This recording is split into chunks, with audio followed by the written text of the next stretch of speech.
Welcome to DåcTalk. DåcTalk is brought to you by the Association for PhD Students at Åbo Akademi University. It's an online panel series that brings together experts from different fields with PhD students to discuss topical issues from multiple perspectives. My name is Robin Lybeck, and as the chair of DåCTA, I have the honor of presenting the participants in this year's DåcTalk and functioning as a moderator during the panel.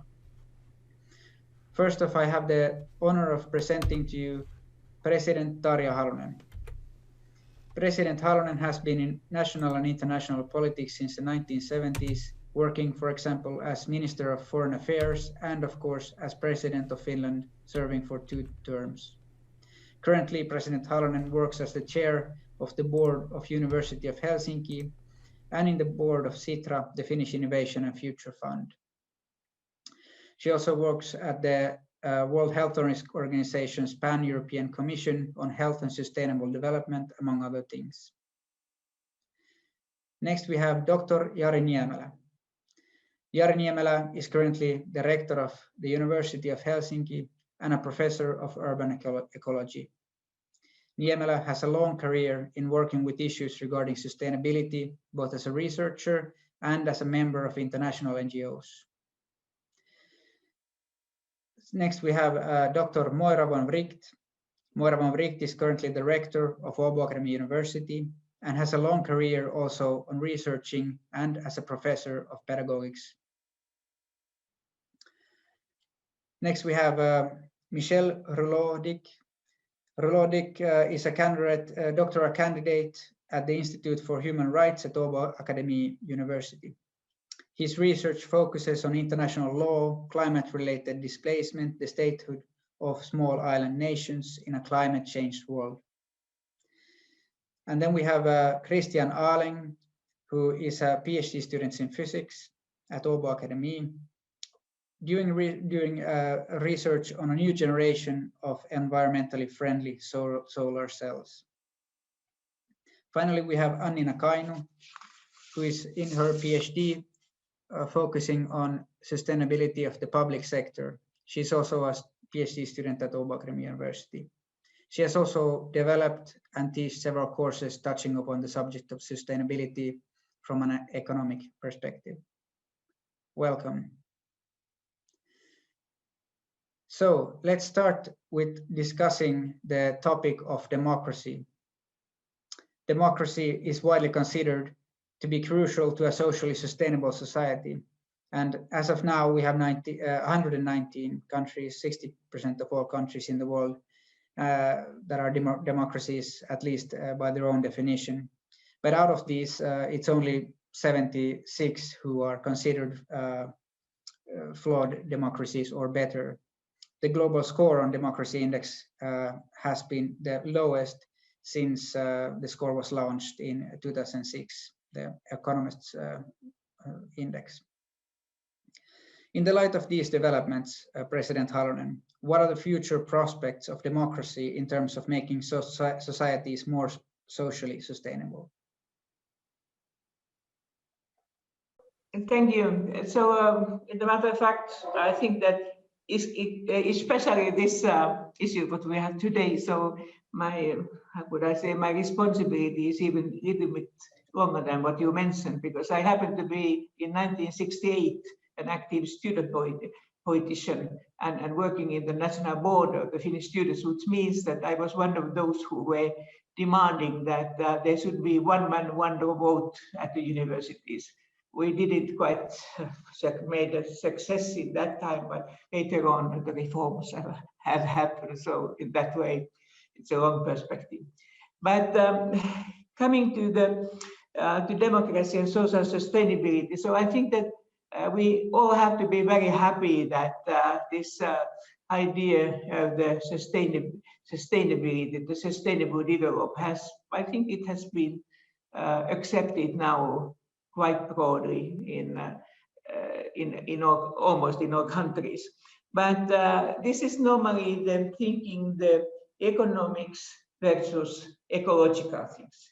And so I have sometimes been also worried that what happens to democratic society in the so-called sustainable future. Of course, democratic system is one of the 17 goals of SDGs, but it has not been too much interest in the public discussions concerning this aspect.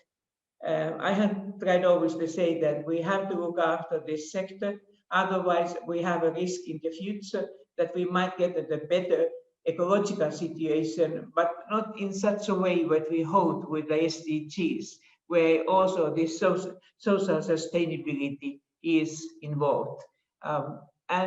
These worries were very strong among representatives of the developing countries in the preparations of the SDGs, because they thought that millennium goals were a great victory for them. They say that that was a social justice, and that was the first time globally recognized this situation. And then when we turned discussions from the millennium goals to the sustainable development goals, so in a way they were afraid of that it will be just this economics and ecological things and social justice will be forgotten. But in both cases, the democratic issues, of course, are important.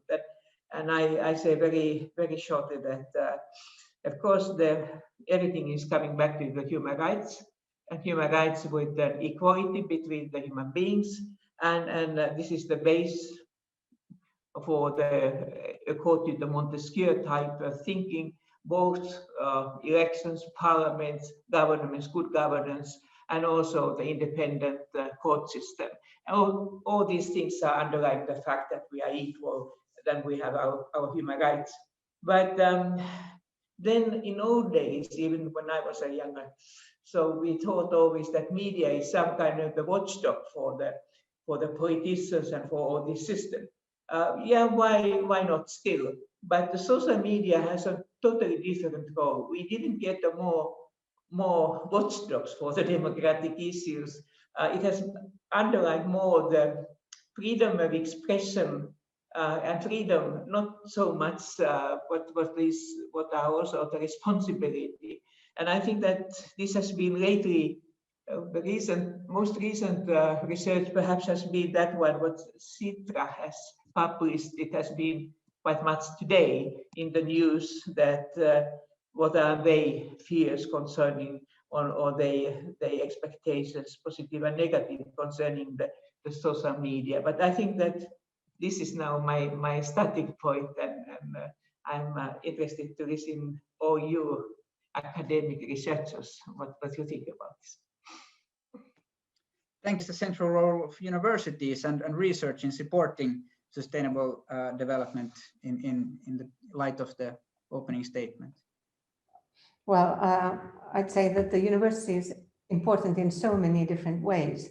As an institution within society, of course, because the university is space for academic freedom and for free speech, and also for critique and criticizing and looking at phenomena from different points of view in ways which is not possible everywhere in society. And it's also the systematic way of doing research, which is very important.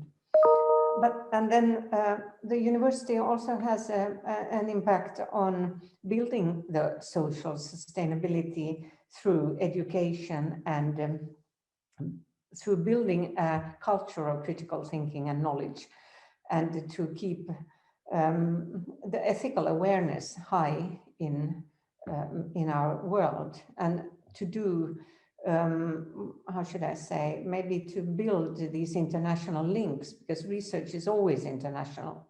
And in that sense, every university is an international community, and we cannot build a sustainable world without having this common discussion.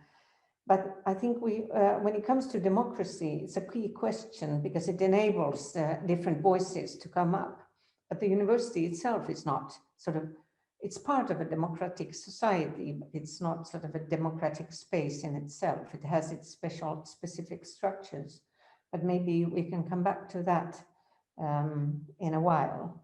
But I want maybe as a last thing to say about the role of the university is that there has to be a difference between what the university does and what politics do.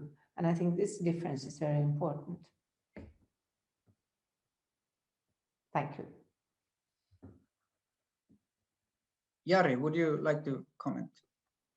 Yes, thank you very much, and thanks for invitation to this panel discussion. It's very important topics, and we have already heard very good contributions. And I would say a few words about how universities can support sustainability of society. As Moira said, universities have basically three core goals, which is research, teaching, and societal impact. So if we think about research, we can do research on sustainability. There is also sustainability science existing nowadays, about 20-year-old discipline. That's very important. We need to do, let's say, independent and let's say free research into that. But we should also make sure that our research has an impact in the society. So we aim to support the society in its way to become a sustainable unit. Teaching is also very important. We want, as universities, to teach our students to understand sustainability and also to become, let's say, independent in their own sustainability. And to do that, we are already building big and very impactful programs of teaching. At least in the Helsinki University, we are right now preparing a very, very big research and teaching program where teaching will be done in a multidisciplinary way, more multidisciplinary than before. And then the impact of our research and teaching on the society is very important. So we want, as universities, to support the society in becoming more sustainable. Our well done research will, in addition to pure research, provide support to the society. And I should say that all the universities in Finland are doing this because the UNIFIN, the university network of Finland, has already approved what they call theses. So a number of goals and ways to approve these goals in making sure that, as I mentioned, research, teaching, and the society impact are done in the all Finnish universities. So the network of Finnish universities are becoming more and more sustainable themselves. And then the question of democracy in universities is also very important, but we could perhaps discuss that a little bit later. Thanks. Thank you.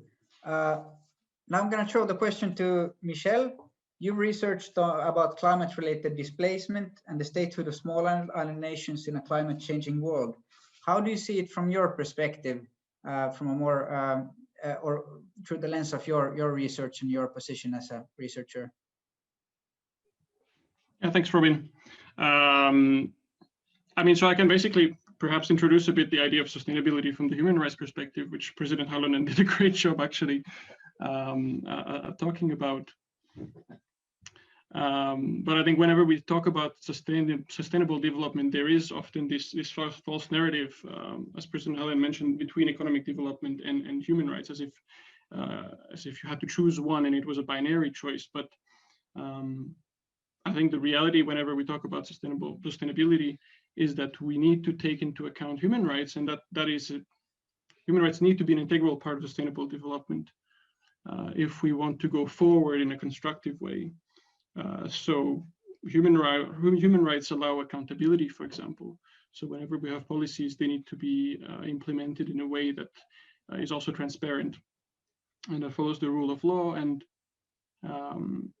we also want to have inclusiveness as part of the process, so that everyone has a say in what a sustainable society should be. So a human rights-based approach should be an integral part of sustainability. I mean, we need to have a holistic approach that includes this. And I mean, human rights are also in a very crucial position when it comes to sustainability, because they regulate the relationship of a government or a state with its citizens. And it's very easy to have imbalance between the two, and then we kind of go back to democracy. One thing that I find also interesting, maybe from a perception side of things, is that we often, I mean, we hear constantly about freedom of speech, and it's this very popular narrative in certain circles that we should be able to say whatever, but human rights are so much more than that. I mean, we can look at the right to education, for example, the right to food. And so in order to have a functioning democracy, those are rights that need to be implemented, and they require efforts from governments. And I'm just scratching the surface here. I mean, there's so much interesting research on this side of things. And I mean, from my research perspective, of course, I'm looking a lot at international law, and international law is in this interesting place where it kind of stems from, it regulates these relationship between states. And so contrary to domestic law, the laws in Finland, well, there is no enforcer. So it's this kind of very nuanced role where sometimes we have these international agreements where there's a lot of talking being done, and it gives us an impression that we are moving forward. Well, in reality, what we need is actual commitments. And I mean, we hear a lot in the news about climate change and everything, but what we need in order to move forward and to create a sustainable world is for actual support. And I mean, going back to human rights are a key part of creating resilience as well to fight climate change and ultimately to build something better in the end. So, and then I think the role of human rights research, international research, is just to understand better what's the legal framework surrounding some issues, how it could be applied better, how it is applied currently. And yeah, in the future, like for example, that's what interests me. So it's this kind of legal forecast. So we know certain, like what international law is on certain issues, but we don't know, for example, in the case of those small islands, exactly what would happen with climate change as time passes and the effects of climate change become worse. And so it's this kind of, we have a window of opportunity at the moment to prepare for this. And so the role of university and research is to actually use it to its maximum and to help us prepare for whatever's coming. So, so it's both a role that is really important, but also a responsibility, I think. Thank you.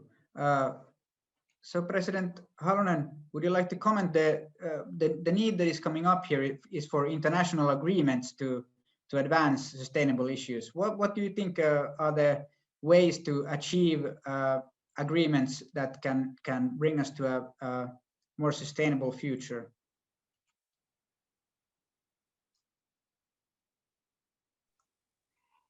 It's good to remember that I'm at least a former lawyer. So the studies in that sense might be a little bit, how would I say,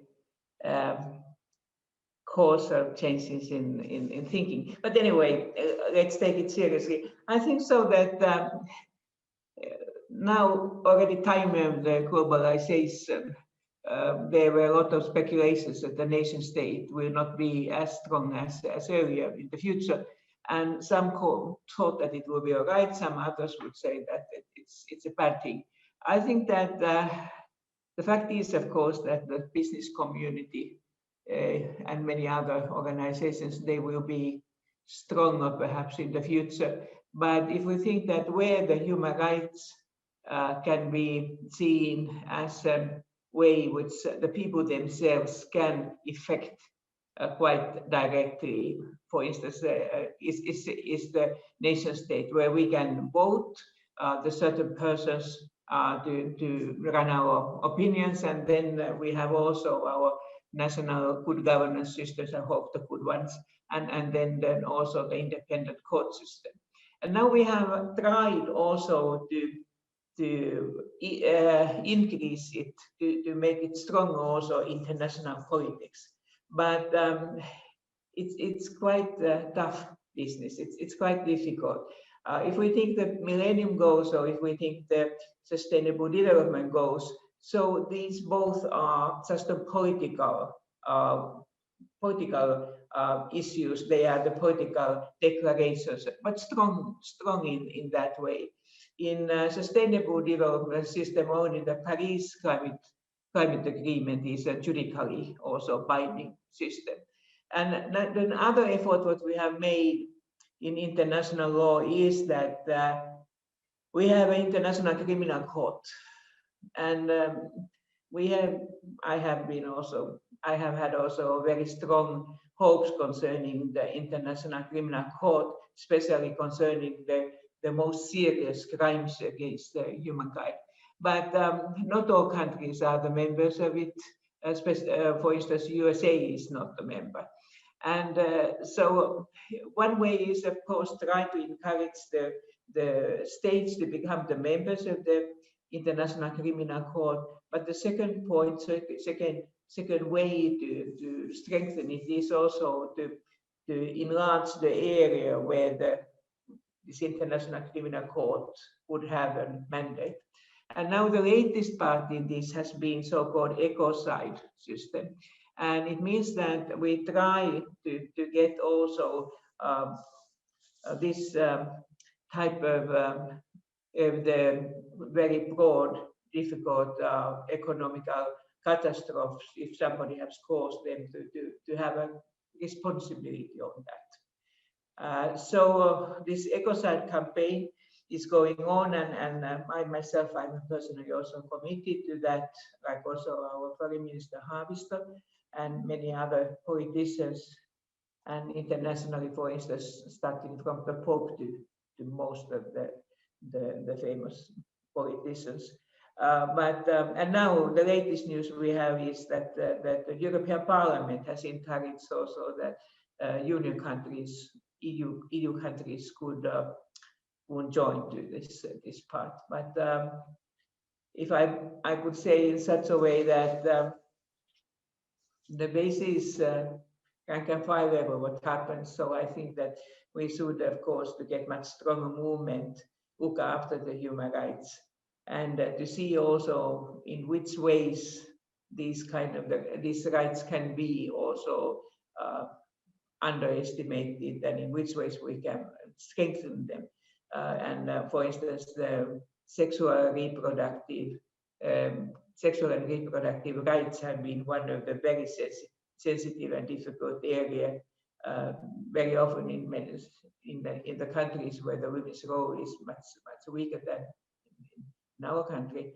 So they say that it's our cultural tradition that we respect women as a very important person identity, but we don't think that the men and women are the same. No, of course not quite same, but the same human rights they should have.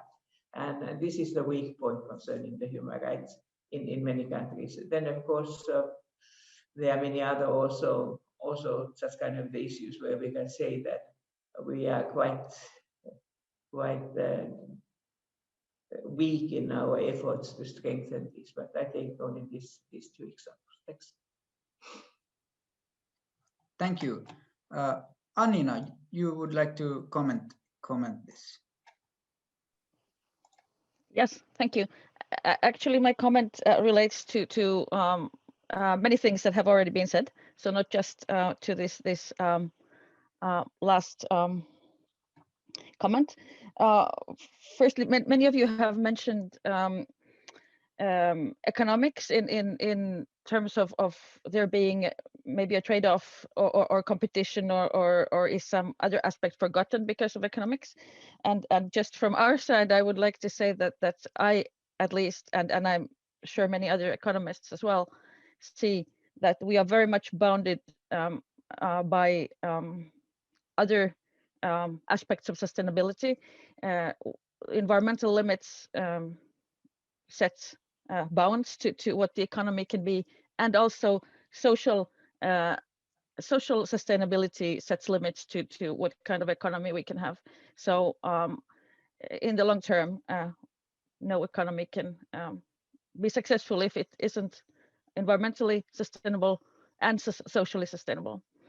However much we would like to see ourselves in an unbounded and unlimited world, but we now do realize that's not the case. Then I'd like also to comment both what Moira and Jari said about the roles of university from the floor level, kind of from a doctoral student and a teacher at Åbo Akademi. So I can see the three functions of the university that Jari mentioned, also how they look like at our level. So teaching. So we give courses in social and economic and environmental sustainability, and this helps to open eyes. I often I'm really delighted to see how students not only learn new things, but they learn to think in new ways, and they get new perspectives. They realize that sustainability is relevant to all of them, and also that it's not limited just to their own field of study. But for example, we can have many students who take the course in social sustainability just because it's part of the package and they have to take it. And then afterwards they comment that they never realized that it's so relevant to them, even though their field of study is something completely different. So that really, it really does work here at floor level as well. And the function, the role of university towards society. So I think when we give our students and also our adult students the opportunity to study these issues and to pursue their interest in sustainability. So we give them a voice, and we give them a way to express their concern and their interest and find ways how they can contribute. So I think this even relates to democracy and empowering people. And then the third one, research. So I think this also is very important, even on really in basic level, because when students take our courses, they learn to think in new ways, and they learn to question and to analyze and look beyond easy answers. So I think this kind of scientific thinking, delivering it and having our students practice it is also an important contribution from our side. So I guess good news to the rectors here. It really does work. So even here where we are very close to the students. Thank you. Thank you. Now we heard a lot about the social sustainable role. I think we could try to move the discussion more into the environmental and ecological perspective of the whole problem of sustainability. And Cristian Ahläng has asked for the word. I think he will bring us towards this perspective. Thank you. Yes, excellent. This was what I intended to do. So when we talk about sustainability and the natural sciences role in this, I think we usually think about the technological solutions to problems. But I also think there's a connection between societies, universities, and economics in this. So the natural sciences, we try to solve problems, but we kind of need direction in our work. So we need some principles to design towards some, let's say, ideals that we try to reach. And we don't really have the tools ourselves. So I think this is where natural sciences intersect with the rest. We need some sort of direction which you can give us. Thank you.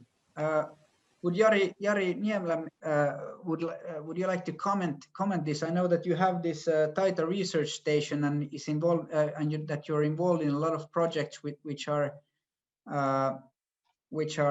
combining natural sciences and humanities in resolving climate change issues. Yes, thank you very much for this discussion and questions. I mean, if we first think about the let's say 3 types of sustainability goals and sustainability development goals. So we are talking about ecology, the environment, as the platform which needs to be okay so that we can get social sustainability and economic sustainability.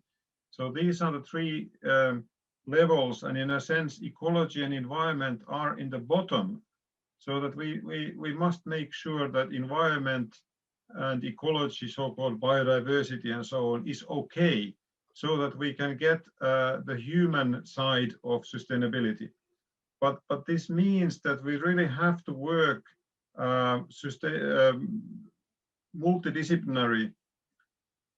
So let's say the biological sciences, natural sciences, but also economics, law, and so on, in order to get the whole level of issues are addressed.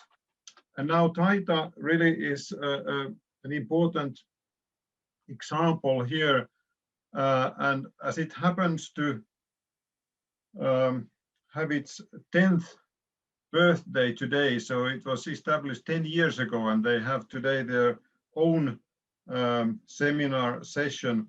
It's a research station run by the University of Helsinki in Kenya, and it really has to do with the various aspects of sustainability.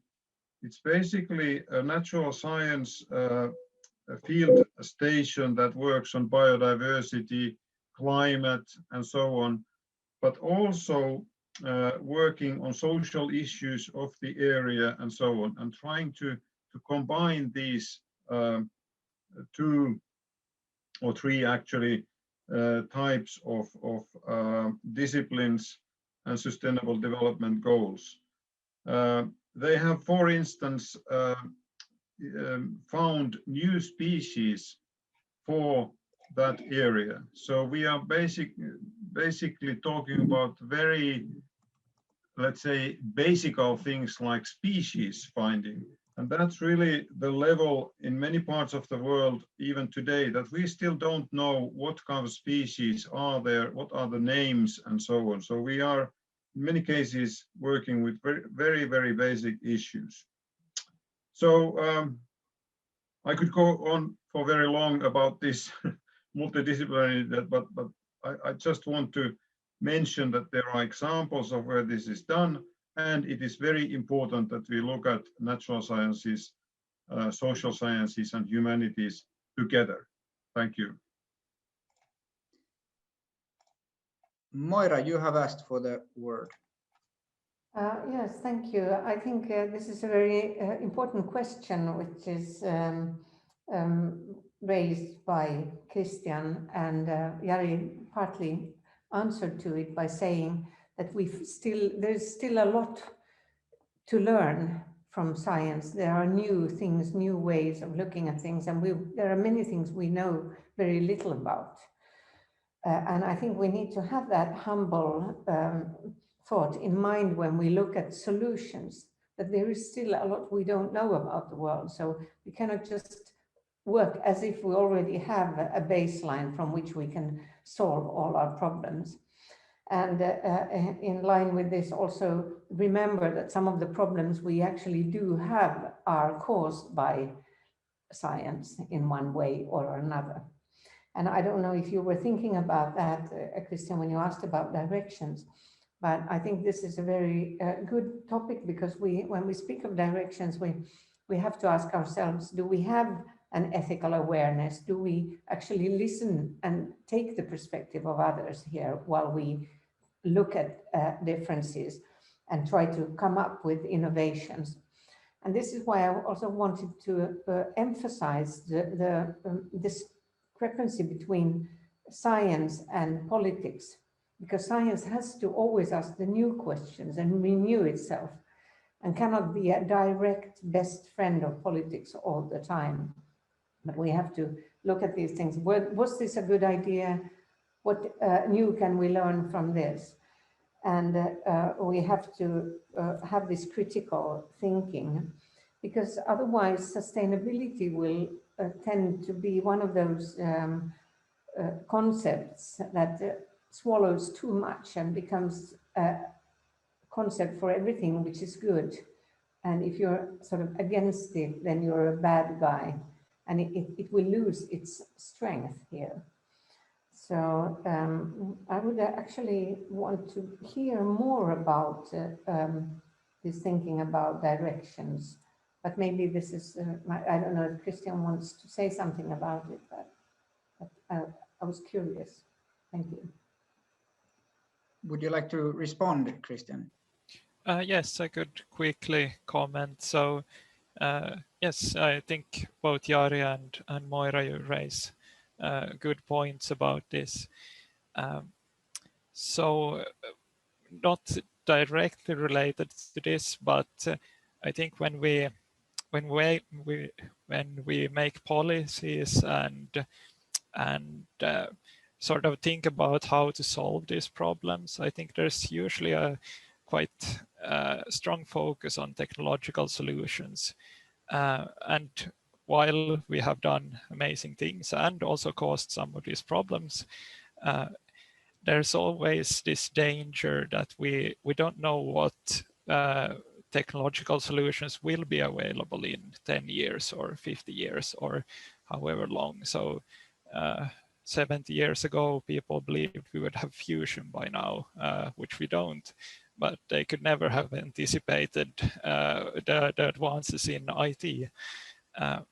And I think we sort of, when we think about making policies, and this is partly about direction, we have to think quite broadly, because we never know what will work out and what won't. So if we try to think about different kinds of solutions and hope that some of them work out and some others won't, maybe we find one good path forward. Thank you. I think Michel asked for the word next. Yeah, thanks. I mean, for me, one thing that is also quite interesting, and Moira pointed out to this distinction between politics and science and universities. And yeah, one thing I was quite interested to hear about, maybe from the other panelists, is if we look inwards at the universities, and I think that's a topic that should be of quite much interest to those listening.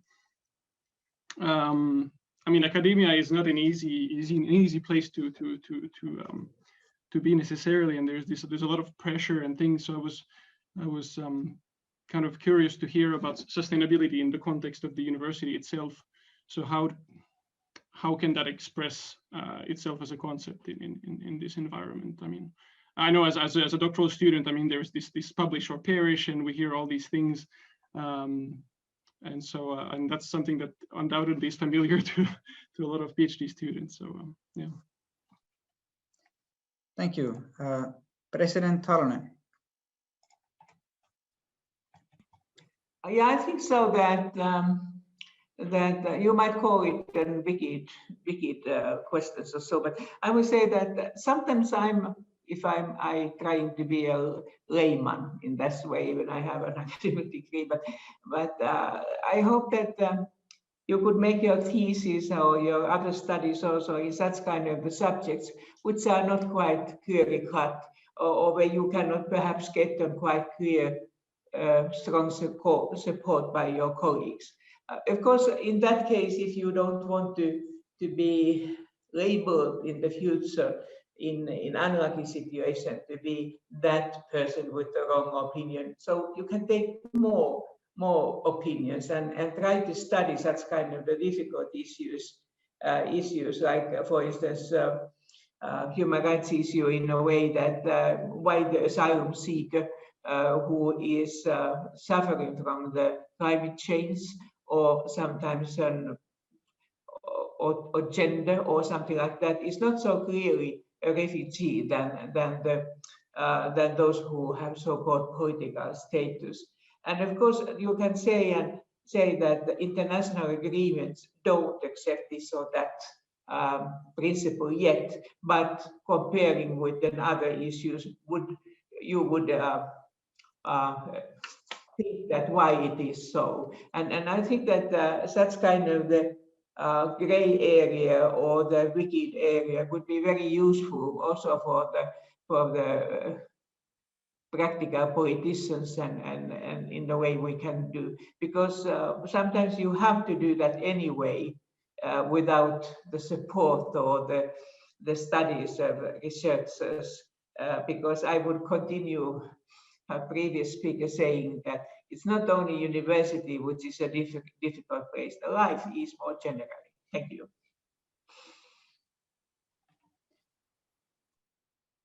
Thank you. I was wondering still if Cristian would like to elaborate on kind of the time perspective of your research. I understand that you are doing a lot of research that is kind of depending on some changes in society to happen in order for those technologies to be taken into use. Would you like to elaborate on this? Yes, sure.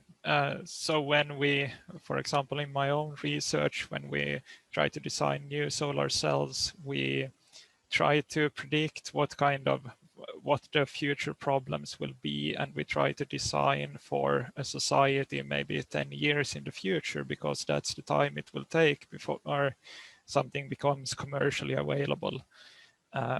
And by that time, society might have changed and gone different direction than we thought. And there's always a problem with this. We don't know where society is going, and we maybe design for the wrong kind of, let's say, trends. Thank you. Jari would like to comment this. Yeah, thank you very much. It's really interesting that the comments here and discussion here has been about multidisciplinary. So not that there is not only one discipline that can solve all the problems, but we really need multidisciplinarity. And for instance, Cristian's comments, I think, propose that we really need to look at these issues, sustainability, in a broad sense, and that's something that I have been thinking about as well. And when I established the Helsingin University Institute of Sustainability Science a few years ago, we really decided that sustainability science would be its discipline, in a sense. And sustainability science, as you may know, is a multidisciplinary research area. It's quite a new area of research.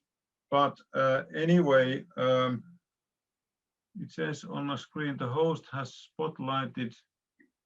Okay, I don't need to do anything, sorry. This sustainability science has really been the core of our institute for several years. And the idea being that we are dealing with sustainability science, which is multidisciplinary area, social sciences, humanities, and also natural sciences.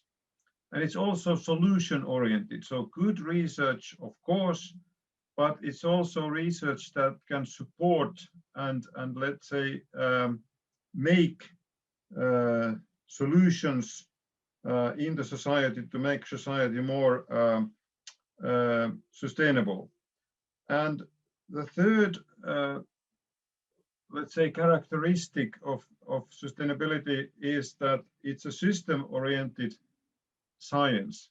So as Cristian just mentioned, that we really need to make sure that various systems are sustainable. Countries, states, but also various kinds of smaller organizations. And right now, as I said in the beginning, Finnish universities are now interested in becoming sustainable themselves. So university organizations want to make sure that what they do is sustainable. And if you think about Helsinki University, is an organization of 40,000 people, 8,000 staff members, about 32,000 students, 42,000. So I'm now asking and thinking, and same with Tarja, who is the chairman of the university board, how do we make a 40,000 person organization more sustainable itself? That's a big question. Thank you. Moira, would you like to continue on this point?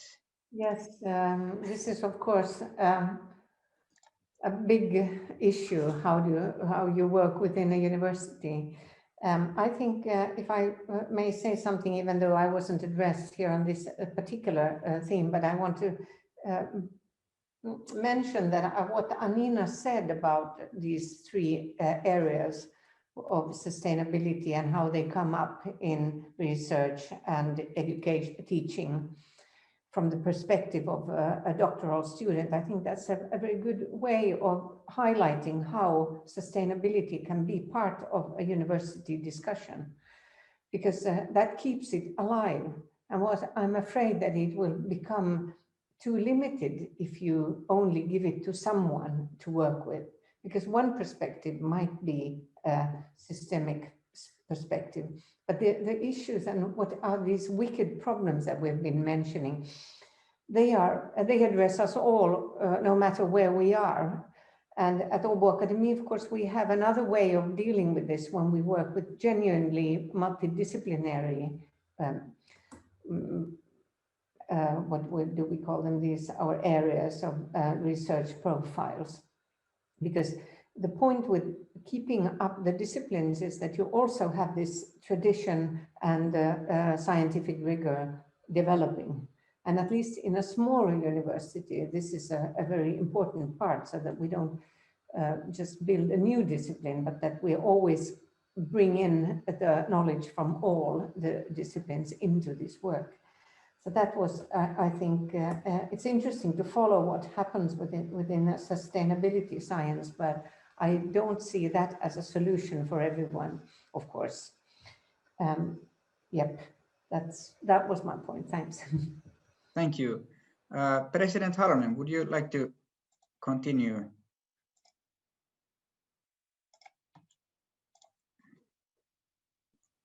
So, yeah, I think that of course, this is a problem at the university, but if I continue trying to be some kind of a layman or laywoman, so it means that if you are in the society making the politics, so this is also the problem. Of course, the governments are dividing their tasks to different ministers so that they could concentrate in some area, but somehow they should see also the entity of all that. And that's sometimes very problematic. The same item can see in different sectors and in different functions in totally negative or positive. And of course, in politics, it's typical that you never, or very seldom, you say a negative thing. You don't say that I'm against the social benefits of the workers. You might say that they might make then expenses of the labor too high if we compare to other countries or something like that, or vice versa. There are different sectors. I just took one example. And so how to make such kind of multidisciplinary research concerning the society that you could get the best possible result. Just yesterday we have the long free discussion of the board of Helsingin University, and then we have a discussions where one of the members said that the problem is same in the cities, that we are better to make a long list of the topics what we would like to do. But when it comes to time to choose, to make the priority, it's very difficult. And I think that in science, of course, you have a benefit that you can see it in different ways. And if you don't do it, you can say that the other faculties will continue, or our university is specialized in this question. But then when you come to the practical life, you should somehow try to get this multidisciplinary, transdisciplinary system that you could see that if the benefits of the new system what you are proposing, that they would be better than the negative side, because in all systems you have both and then to compare that which is finally ways a minus and ways a plus. Thank you. Thank you. I'm aware of the time. We've already gone a little bit over time from the planned schedule due to some technical difficulties in the beginning. So I would like to open for some short closing remarks if someone would like to make any. Jari. Thank you very much. These comments that we have now heard about what universities could and should do, I think is very important. And I'm saying that regarding Helsinki University, we are really working hard to make sure that the organization itself is also sustainable. So it's really one of the goals of the university right now in its new strategy, which was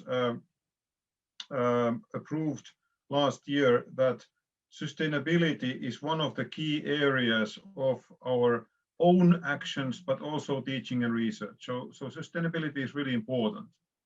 So we are working hard. And the other thing I wanted to say is that students are very interested in promoting this and making sure that they get all the knowledge, understanding, and that they also take it outside the university. But really in Helsinki, students are very, very important. So I'm happy that students here are also interested in these issues, as we know that Finland should be a sustainable society in 10 years.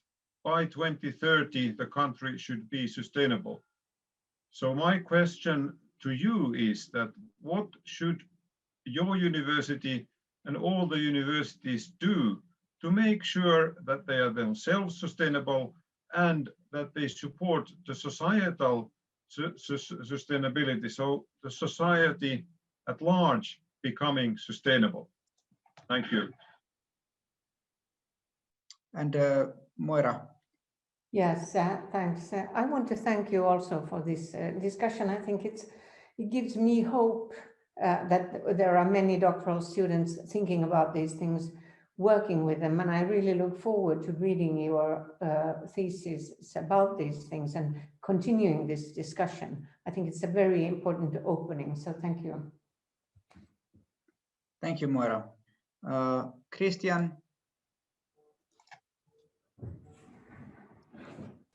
Yes, thank you, Tarja and Jari and Moira as well for commenting about a more holistic approach to to sustainability, I think there are a lot of students who are really interested in this. I think as the universities are structured right now, it's a bit, it doesn't really support multidisciplinary as well as it could. But I do think there's a generation of researchers who would love to work on a more holistic approach to these issues. Thank you. Annina.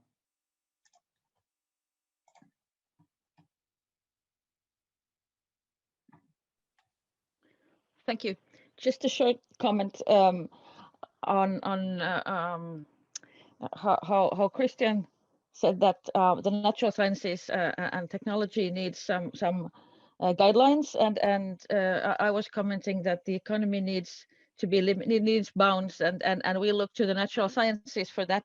So I guess it's as has many times been brought up here, a complete system where the different parts need to interact, and I think in the end these guidelines need to be set by society, and there we need the democratic discussion. And I think our contribution as researchers and teachers is that we contribute with knowledge, and then by teaching we also contribute to us having educated citizens who take part in this democratic discussion.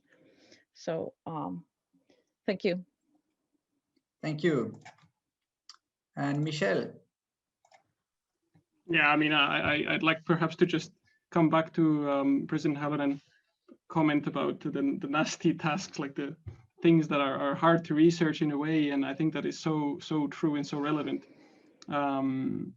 I think to reach sustainability, we need to tackle those problems that are just hard to solve, and I think university have a very important role in this, and in legal research as well.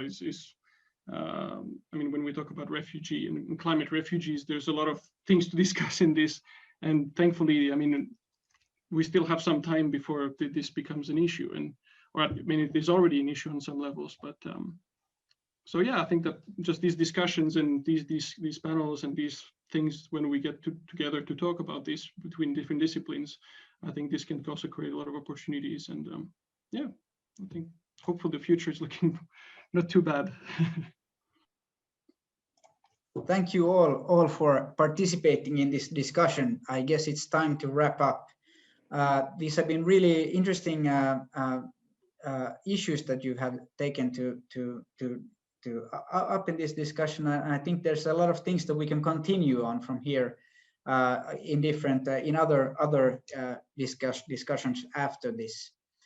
I also thank everyone watching this as a recording, and I hope that this will be the first of many interesting panel discussions hosted by DåCTA.